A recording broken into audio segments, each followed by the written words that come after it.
जो भी बच्चे हैं, किसी भी कौम मिल्लत से हों, अगर आप एजुकेशन में आगे बढ़ना चाहते हैं तो हम बढ़ाएंगे उन लोगों को।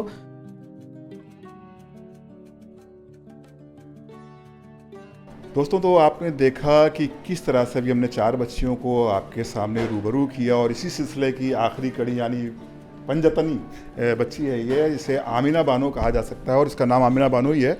और इससे भी आपको रूबरू करा रहे हैं हम, और उनके साथ उनके सर डॉक्टर इंतखाब हैं, आमिना बानो हैं। आमिना, आपने इस नीट की जो एग्ज़ाम को पास किया तो यकीनन ये खुशी का मकाम है और आज गेट टुगेदर भी हुआ, आपके साथ लोगों ने खुशियाँ शेयर की। लेकिन क्या परेशानियाँ आईं जो आपको लगता था कि मैं ऐसा मुश्किल हो जाएगा, लेकिन उसके बाद भी आपने उसको सक्सेस को हासिल किया? क्योंकि इस बार तो क्योंकि लॉकडाउन लग गया था ना, तो उसमें बहुत सी परेशानियाँ आई। क्योंकि कोचिंग कर रहे थे, फिज़िक्स में थोड़ा मेरा वीक था फिज़िक्स, उसकी कोचिंग कर रहे थे। लेकिन फिर ये क्या हुआ कि लॉकडाउन लग गया था, तो फिर घर गए। क्योंकि घर पे ये परेशानी हुई कि पहले तो शेड्यूल बनाना पड़ा कि कैसे पढ़ना है, घर को हॉस्टल के जैसा सेट करना, फिर कोई डिस्टर्ब ना करे इसमें, क्योंकि बच्चे होते हैं घर पे डिस्टर्ब करने के लिए। तो उसके हिसाब से हमने बहुत ही अपने आप को संभाला कि नहीं, यहाँ पे भी घर मतलब हॉस्टल जैसा ही माहौल होना चाहिए पढ़ाई के लिए।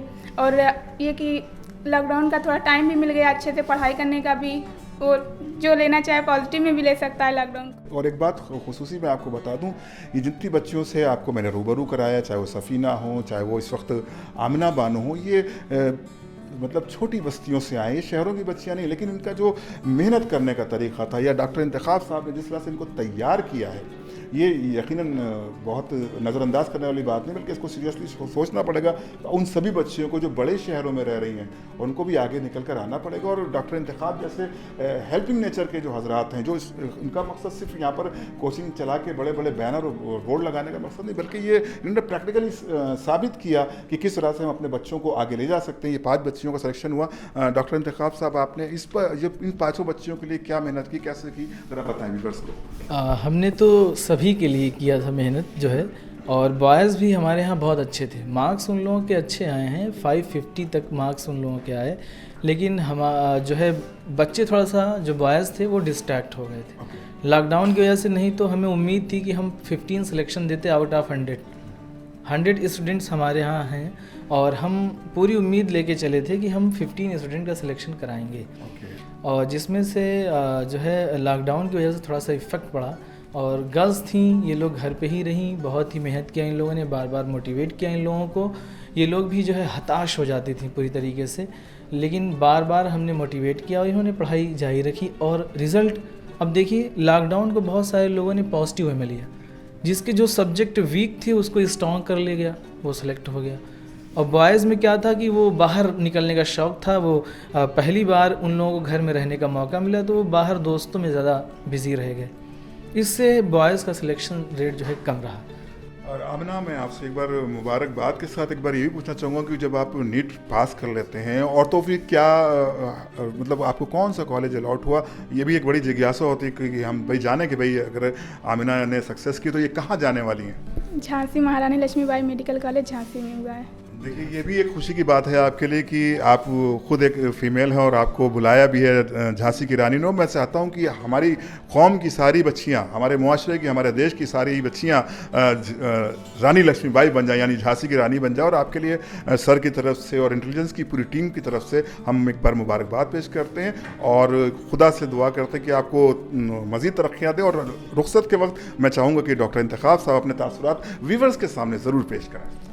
जो भी बच्चे हैं प्रिपरेशन करना चाहते हैं, वो हमारा यूट्यूब चैनल है इंटेलिजेंस कैरियर इंस्टीट्यूट के नाम से, वहाँ पे हमारे 150 लेक्चर पड़े हुए हैं, आप वहाँ से देख सकते हैं। और biology with doctor Haider sir YouTube channel है, जहाँ पे मैंने 400 लेक्चर लिए हैं। 400 लेक्चर वहाँ पे पड़े हुए हैं, आप वहाँ से फ्री विदाउट एनी कॉस्ट आप पढ़ सकते हैं। और पूरे लॉकडाउन में हमने 300 लेक्चर लिए थे बच्चों के लिए कि वो जो है अच्छा करें, तो वहाँ से जो बच्चे हैं वो पढ़ सकते हैं, फ्री ऑफ कॉस्ट है जो है। और मैं यही चाह रहा हूँ जो भी बच्चे हैं किसी भी कौम मिल्लत से हों, अगर आप एजुकेशन में आगे बढ़ना चाहते हैं तो हम बढ़ाएंगे उन लोगों को। और हम दुबग्गा में ही रहता हूँ मैं, वहाँ पे एक सुपर 10 बैच हमने स्टार्ट किया है इसी साल। वो 11-12 से अभी 11th में बच्चे हैं। सुपर 10 बैच हमारा चल रहा है, अल मुर्तज़ा वेलफेयर सोसाइटी है वो इसको गवर्न कर रही है, और उसमें मैं बायोलॉजी का एचओडी हूँ। मैं सिर्फ 10 ही बच्चे हैं, हम उसे जो है अच्छी एजुकेशन दे रहे हैं ताकि वो बच्चे 20-22 में कुछ कर सकें अच्छा। सबसे पहले मैं जो बच्चे सिलेक्ट हुए हैं उनको कांग्रेस बोलना चाहूँगा। और जो हमारे यहाँ बच्चे आए थे, ये जो 5 बच्चियाँ सिलेक्ट हुई हैं फ्रेशर ही हैं। जो भी 5 बच्चियाँ थीं, पाँचों की 5 आपकी फ्रेशर थी और कहीं भी कोई तैयारी नहीं की थी, जस्ट 12th पास आउट किया और कोचिंग में आकर बच्चों ने तैयारी स्टार्ट कर दी। तैयारी में शुरू में क्या होता है कि बच्चों का बेस क्लियर नहीं होता है। बेस क्लियर नहीं होगा तो आगे के जो क्वेश्चन रहते हैं नीट में, उनका जो लेवल रहता है 12th से ऊपर ही रहेगा क्वेश्चन का लेवल। और पूरा जो पेपर बन रहा है, एनटीए जो पेपर डिज़ाइन कर रही है नीट का पूरा एनसीईआरटी बेस है पेपर। तो यहाँ पे जितनी फैकल्टी है वो एनसीईआरटी की बुक को फॉलो कर रहे हैं, क्वेश्चन दे रहे हैं बच्चों को। और साथ में जो बच्चे यहाँ पे पढ़ रहे हैं, जो बच्चे सिलेक्ट हो गए, बहुत मेहनत की है बच्चों ने। मेहनत करने का सबसे बड़ा रीज़न क्या है कि आपको कहीं से मोटिवेशन मिलना चाहिए। आप मतलब अकेले नहीं हो। यहाँ पे जो इंटेलिजेंस की टीम थी पूरी की पूरी डेडिकेटेड थी बच्चों के लिए, हर टाइम बच्चों के लिए अवेलेबल है। आप अगर कोई क्वेश्चन आपसे नहीं हो रहा है तो जितनी फैकल्टी थी सुबह में 9 बजे यहाँ पे आ जाते थे सारी फैकल्टी। और जो भी बच्चों के डाउट रहते थे, ज़्यादातर बच्चों के जो डाउट रहते हैं वो फिज़िक्स में रहते हैं। बायो तो कर लेते हैं, बायो एक पूरा थ्योरेटिकल सब्जेक्ट है आपका, तो आप वो आसानी से कर लेंगे। केमिस्ट्री में 3 पार्ट में आप डिवाइड कर देंगे, ऑर्गेनिक होगी, फिजिकल हो गई, इनऑर्गेनिक होगी। फिजिकल भी आप जो रहेगी वो पूरा कैसा रहेगा, आपका फिज़िक्स बेस ही रहेगा। मोस्टली क्या होंगे कि न्यूमेरिकल ही रहेंगे। लेकिन ऑर्गेनिक और इनऑर्गेनिक में ऐसा रहेगा कि थ्योरी ज़्यादा है तो आप आसानी से उसको कैरी कर लेंगे। फिज़िक्स में ज़्यादातर बच्चों को प्रॉब्लम आती है क्योंकि ये इनका जो बायो वालों का बैकग्राउंड होता है वो मैथमेटिक्स का बैकग्राउंड नहीं होता, तो बहुत सारा मतलब डिफ़िकल्टी आती है कि हम लोग मैथ को कैसे सॉल्व करें। तो हमारे यहाँ पे जो स्टार्टिंग में क्लास कराएगी फिज़िक्स से पहले मैथमेटिक्स की बेसिक क्लासेस चलती हैं, जिससे कि बच्चों का बेस क्लियर हो जाए। बेस क्लियर हो जाएगा, आगे जो प्रॉब्लम है फिज़िक्स में वो प्रॉब्लम नहीं आए। केमिस्ट्री में बात करेंगे, अगर फिज़िकल केमिस्ट्री की बात करें तो फिज़िकल केमिस्ट्री में भी मोस्टली जो पार्ट रहता है वो आपका न्यूमेरिकल पार्ट ज़्यादा है, तो सारे कॉन्सेप्ट बच्चों के क्लियर रहें। और जो बायो वाला पार्ट है वो आपका थ्योरेटिकल पार्ट है, जिसको वो अच्छे से कैरी कर लेते हैं, उसकी वो पहले से ही प्रैक्टिस करके आए। लेकिन जो ज़्यादातर प्रॉब्लम आती है बच्चों को वो न्यूमेरिकल में आती है। और अगर बात करेंगे कि कैसे प्रिपरेशन करें हम आगे के, अगर इस सेशन की बात करें तो कोविड आ गया। कोविड की वजह से बहुत सारे बच्चों को डिफ़िकल्टी हुई कि कैसे टाइम को मैनेज करें। तो अब ये जो 2021 का जो पेपर है, पेपर बहुत जल्दी होने वाला है, टाइम कम है, कैसे हम लोग क्या करेंगे, मैनेज करेंगे पेपर को। तो उसके लिए जो टाइम मैनेजमेंट रहेगा बच्चों का कि जो फोकस करें सबसे पहले कि एनसीईआरटी को बहुत अच्छे से पढ़ें।